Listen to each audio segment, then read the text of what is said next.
ఏమైందన్నా అలా దగ్గుతున్నావు?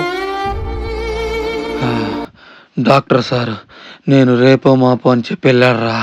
అలా ఏం లేదులే నాన్న, నువ్వు పడుకో. అరే నాన్న పేపర్ పెన్ను తీసుకోరా. సరేనన్నా, చెప్పనానా? తీసుకున్నావా? మీ లక్ష్మణ్ మామ 3 లక్షలు లెక్కేయాలరా మనకు. రాసుకో. 3 లక్షలా?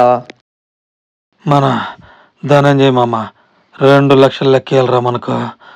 అది కూడా రాసుకో. అయితే మొత్తం 5 లక్షలు రావాలి నాన్న. అవును నాయన. ఇంట్లో కింద నా ఫోటో పక్కన 50,000 రూపాయలు ఉంది. అది కూడా మర్చిపోకుండా తీసుకొని ఆయన. అవునానా, నీ దగ్గర ఇన్ని డబ్బులు ఉన్నాయి కదా, పెద్ద ఆసుపత్రిలో చూపించుకుంటే నువ్వు బతికింటావు ఉందన్నా. నువ్వు బతకాలి కదా నాన్న, నువ్వు బతకాలి కదా నాన్న. నువ్వు జాగ్రత్త నాన్న, జాగ్రత్త నాన్న. నానా లే నానా, లే నానా, నానా లే. కొడుకును ప్రేమించే ప్రతి తండ్రికి ఈ వీడియో అంకితం.